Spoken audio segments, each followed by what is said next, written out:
En 1997, 31 miembros del Grupo Aeromóvil de Fuerzas Especiales del Ejército Mexicano desertaron y empezaron a trabajar como sicarios, guardaespaldas y traficantes de droga para el Cártel del Golfo y su líder, Osil Cárdenas Guillén. El líder original del grupo armado, el teniente Arturo Guzmán de Cenas, alias el Z1, fue asesinado en 2002. Tras la detención y extradición de Cárdenas, los Zetas aprovecharon la oportunidad para actuar bajo su cuenta, bajo el liderazgo de Heriberto Lascanas, alias el Lasca o el Z3. Unos 300 miembros de los Zetas crearon su propia red criminal independiente. La sofisticación logística y el entrenamiento militar de los Zetas contribuyeron a su ascenso en el poder. Se hicieron famosos por su uso de armamento y tecnología de comunicaciones de última generación y por aplicar una disciplina militar en la planificación de operaciones y la recopilación de información. En su momento, la Administración para el Control de Drogas de Estados Unidos, conocido como la DEA, los describió como uno de los grupos de represión más sofisticados, violentos y avanzados tecnológicamente. A diferencia de otros grupos criminales, los Zetas no compraban alianzas, sino que aterrorizaban a sus enemigos, torturaban a sus víctimas, colgaban cadáveres y mataban indiscriminadamente. En agosto del 2010, por ejemplo, los Zetas mataron a 72 inmigrantes y arrojaron sus cuerpos a una fosa común en Tamaulipas.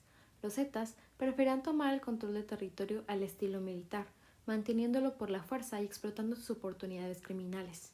Aunque su entrenamiento militar se diluyó, con el tiempo su brutalidad no.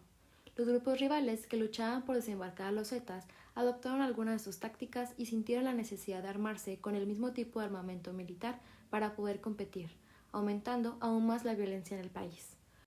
Para el 2010, los Zetas habían establecido su presencia en cientos de municipios de todo México. También se habían adentrado en Guatemala, apoderándose de territorios estratégicos para el narcotráfico mediante su característica violencia.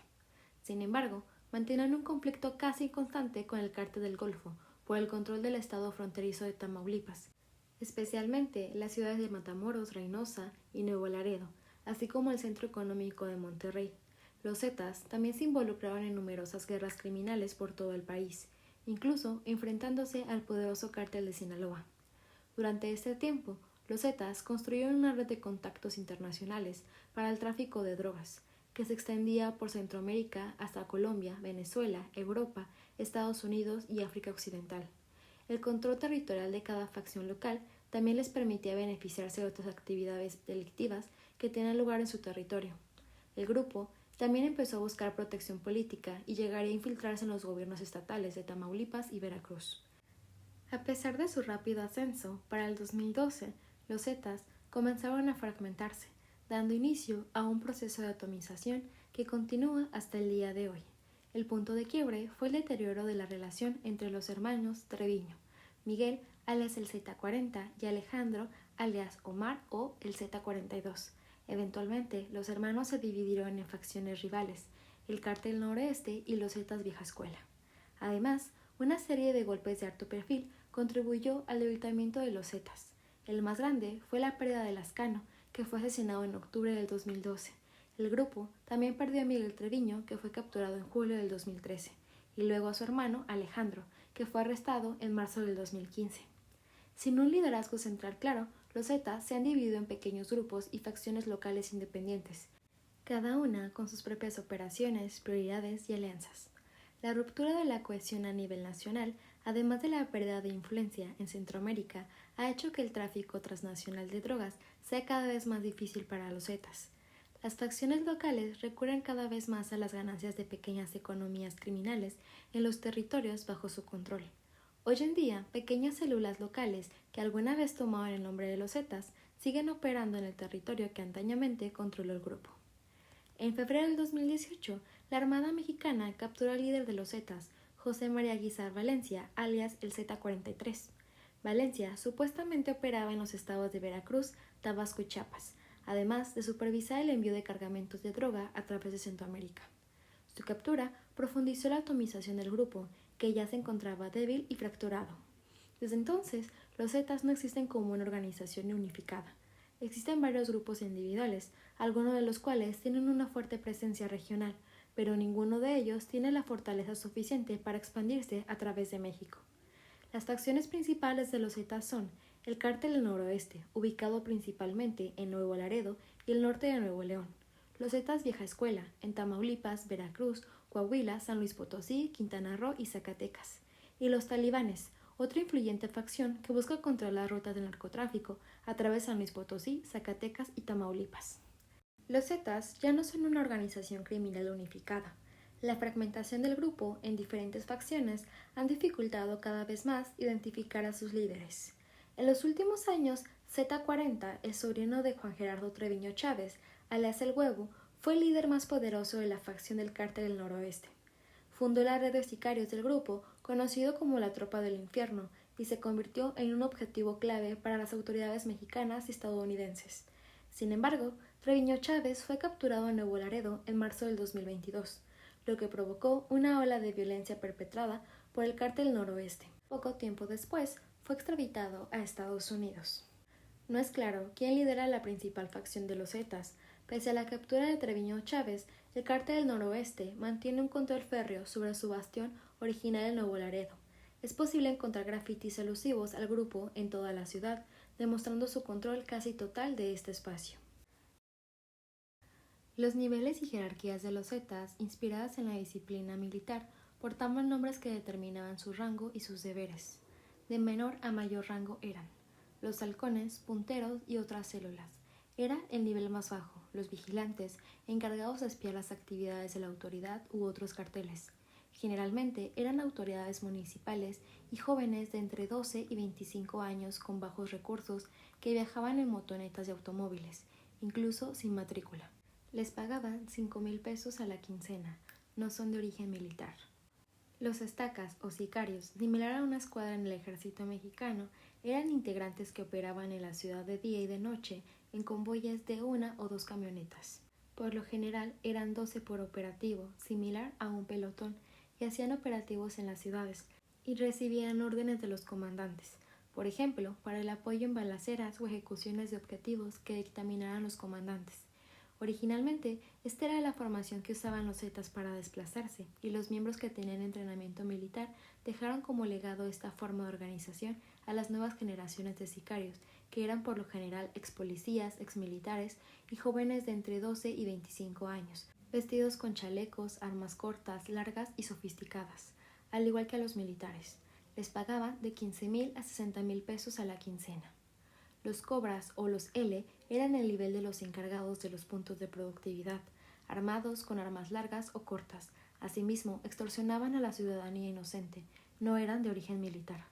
Los Zetas nuevos, integrados por los caiviles exmilitares guatemaltecos, con entrenamiento especial en combate urbano, combate en selva y otros más que portaban armas como el AK-47, G3, M6, 7, P90, M60 y RPG-7 y granadas de fragmentación, chalecos antibalas, cascos de visión nocturna y equipo de radio de comunicación de alta frecuencia. También había desertores del cuerpo de la élite de la Secretaría de la Defensa Nacional, por sus siglas SEDENA, como el Grupo Aeromóvil de Fuerzas Especiales, GAFES, personal de la Brigada de Fusileros de Paracaidistas, policías militares y grupos de infantería, todos con entrenamiento especial y con la obtención de recursos dados dentro de su respectivo campo militar. Cobras viejo o L viejos, integrados por gente de confianza, pero al carecer de la formación militar, solo podían ser comandantes de los L o los Cobras, como fue el caso del llamado Z40, Miguel Ángel Treviño, quien, junto con Lasca, integró el pacto para la alianza de los Zetas con los hermanos Beltrán Leiva. Posteriormente, con la caída de los miembros fundadores, el Z40 pasó a ser jefe de toda la organización, hasta su captura, dando órdenes a los Zetas nuevos, viejos y demás miembros. Zetas viejos eran los originales y que en su mayoría fueron exmiembros del Grupo Aeromóvil de las Fuerzas Especiales, la GAFE, que formaron a finales del 90 y principios del 2000. La mayoría fueron capturados o muertos en operativos de las Fuerzas Armadas o los carteles enemigos. A continuación, te presentaré una lista de los más notorios crímenes perpetrados por los Zetas en su momento. En febrero del 2004, un amplio grupo de sus comandos irrumpió en una prisión de Apatzingán y liberó a 25 miembros de los Zetas. En junio del 2005 asesinaron a Alejandro Coelho, jefe de policía, quien tenía horas de ser juramentado. En marzo del 2006 amenazaron con matar más y más personas si el reemplazo de Coelho no desistía de su puesto de jefe de policía. Este finalmente cedió después de descubrir personalmente 3 cuerpos carbonizados a un lado de la ciudad. En noviembre del 2006 asesinan al cantante grupero Valentín Elizalde, cuando éste salió a una presentación en la Expoferia en Reynosa, Tamaulipas. En febrero del 2007, varios miembros de los Zetas, vestidos con uniformes de la Armada, masacraron a 5 oficiales de policía y a 2 asistentes administrativos e hirieron a un numeroso grupo de personas en la ciudad de Acapulco. En abril de 2007, los Zetas asesinaron al jefe de policía de Chipalcingo mientras se encontraba comiendo en un restaurante con su familia. En mayo del 2007, secuestraron, torturaron y asesinaron a Jacinto Granada, un capitán de la infantería mexicana. En junio del 2007, los Zetas robaron a muchos importantes casinos en Nuevo León, Veracruz, Coahuila y Baja California. En septiembre del 2008, durante el aniversario de la independencia en el estado de Michoacán, lanzan 3 granadas al público que se encontraba durante el evento, dejando como saldo 8 muertos y más de 100 heridos de gravedad. A partir de este evento terrorista se lanzó una persecución del grupo criminal por parte de la familia michoacana, otra organización criminal que forjó una enorme enemistad contra el grupo de los Zetas. En febrero del 2009 secuestran y asesinan al general retirado Enrique Tello Quiñones, a las afueras de Cancún, en Quintana Roo. En agosto del 2010, el gobierno federal de México señaló a los Zetas como responsables de la masacre ocurrida en Tamaulipas, que acabó con la vida de 72 inmigrantes. El 15 de febrero del 2011 asesinaron al agente estadounidense Jaime Zapata, quien estaba en el Servicio de Inmigración y Control de Aduanas de Estados Unidos. El 18 de marzo del 2011, un grupo de aproximadamente 60 sicarios perpetran una masacre en Allende, Coahuila, en respuesta a una traición por parte de algunos de sus afiliados que proporcionaron información al gobierno de Estados Unidos. Se habla de hasta 300 muertos. El 17 de mayo del 2011 asesinaron y decapitaron a 27 guatemaltecos en una finca en el departamento de Petén, Guatemala. Desde el 6 de abril del 2011 se encontraron 193 cadáveres en la segunda masacre de San Fernando en el estado de Tamaulipas. En junio del 2012 asesinan en San Nicolás de Garza, Nuevo León, al rapero mexicano Adán Zapata, junto con 3 integrantes de su grupo Mente en Blanco. Se atribuye a ellos el atentado terrorista llevado a cabo en el Casino Royal en Monterrey, donde quedó un saldo de unas 52 personas muertas y de 10 heridos. El 18 de septiembre del 2012, en el Cerezo de Piedras Negras, Coahuila, un comando armado irrumpió liberando a 132 reos del penal. Estos fueron utilizados como sicarios durante un largo tiempo. La mayoría de ellos eran Zetas ya encarcelados, y a los pocos meses fueron capturados más del 40% de los prófugos y otro 35% abatidos en enfrentamientos en diferentes municipios de Coahuila. Cabe señalar que entre los prófugos, el 10% de ellos eran mujeres. La teoría que dio a conocer el gobierno federal fue que uno de los delincuentes salieron por un túnel fabricado desde adentro, aunque otra teoría cuenta que los mismos custodios fueron comprados o amenazados, y los reos salieron por la puerta principal y abordados a 2 camiones de pasajeros, cosa más que obvia ya que la fuga solo duró alrededor de 10 minutos. Desde que inició el conflicto con el Cártel del Golfo, ambas organizaciones hicieron crecer su número de elementos, aplicando leva a jóvenes, obligándolos a trabajar para sus fines. Por mi parte sería todo. Te agradezco mucho por terminar de ver el video. Si hay algún otro caso que quisieras que haga, déjamelo en comentarios. Dale like y no olvides suscribirte. Nos vemos en un próximo video. Te mando un fuerte abrazo. Bye.